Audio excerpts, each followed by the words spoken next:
Oi, gente, bom dia, tudo bem com vocês?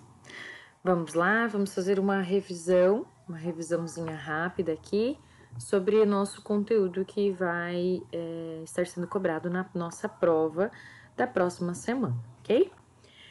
Bom, algumas semanas atrás a gente estudou, né? Eu fiz uma aula na teoria para vocês e depois a gente foi para a prática, em que vocês desenvolveram alguns desenhos e nós treinamos a técnica do grafite, certo?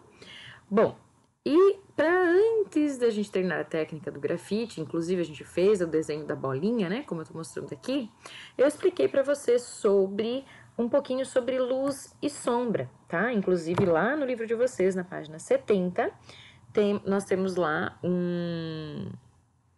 uma ilustração, né? Mostrando para que vocês tenham uma ideia em relação ao que é essa luz e sombra. Bom, gente, a sombra, ela é a ausência de luz, certo? Bem óbvio, né? Tá claro isso. E aí nós temos a luz, ela pode ser, gente, ela pode ser natural, certo? Então ela vai vir de uma fonte natural. Que fonte é essa? Sol, a lua. Ou ela pode ser de fonte artificial. Então, fonte artificial vai ser lanterna, vela, um fósforo, uma lâmpada, enfim. E essa luz, quando projetada sobre um objeto, ela vai provocar a sombra em partes do objeto e na superfície onde esse objeto está. Então, a sombra, gente, nós temos dois tipos, ok? A sombra própria e a sombra projetada. A sombra própria é a sombra que é formada no próprio corpo do objeto, em algum ponto dele onde não está pegando luz, onde a luz não alcança. Então, aqui eu acompanho o meu mouse, né, a setinha do mouse para vocês entenderem. Aqui está vindo a maior intensidade da luz, certo? Então, essa região toda está iluminada. Mas quanto mais longe ali da luz, para essa parte de baixo aqui, nós temos mais concentração de sombra, né? Então, aqui está a sombra própria. A sombra própria é aquela sombra que fica no próprio corpo do objeto, certo? Aí nós temos a sombra projetada, que é essa sombra que está aqui, onde estou passando agora o mouse.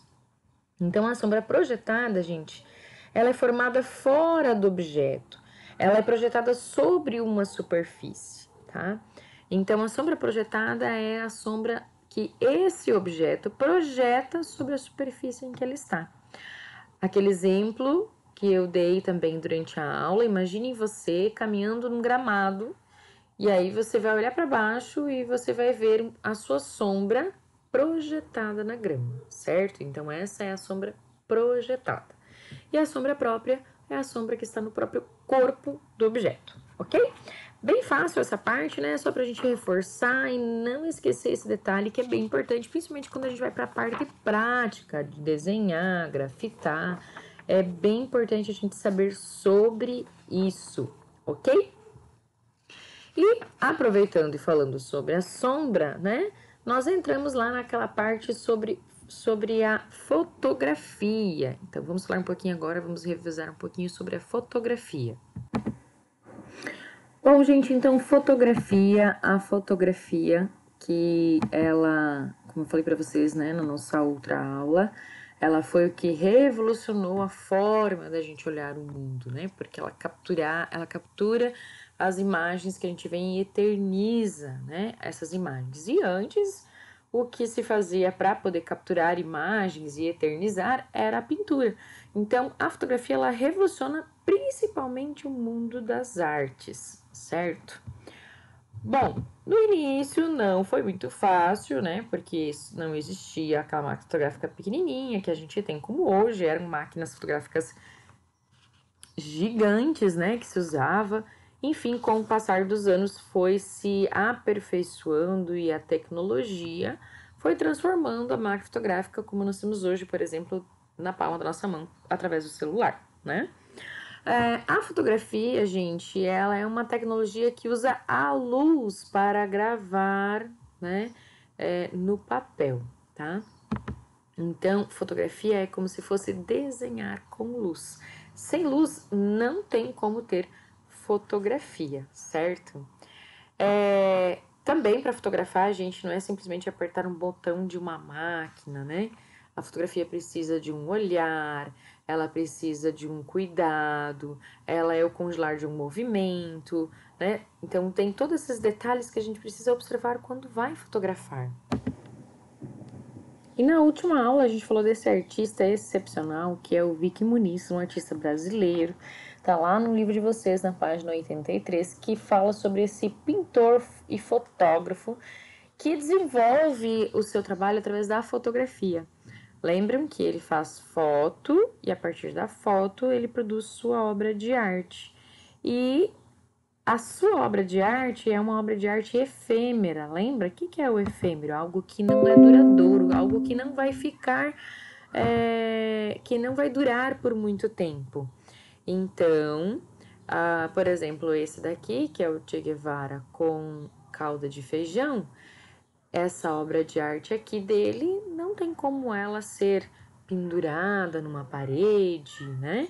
Porque ela é feita de calda de feijão. Então, o que acontece?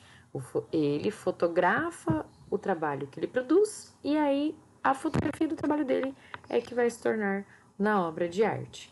E assim, né, como eu falei para vocês na última aula, o Vicky Muniz produziu vários trabalhos, né, com diferentes materiais, café, o açúcar, lembram das crianças?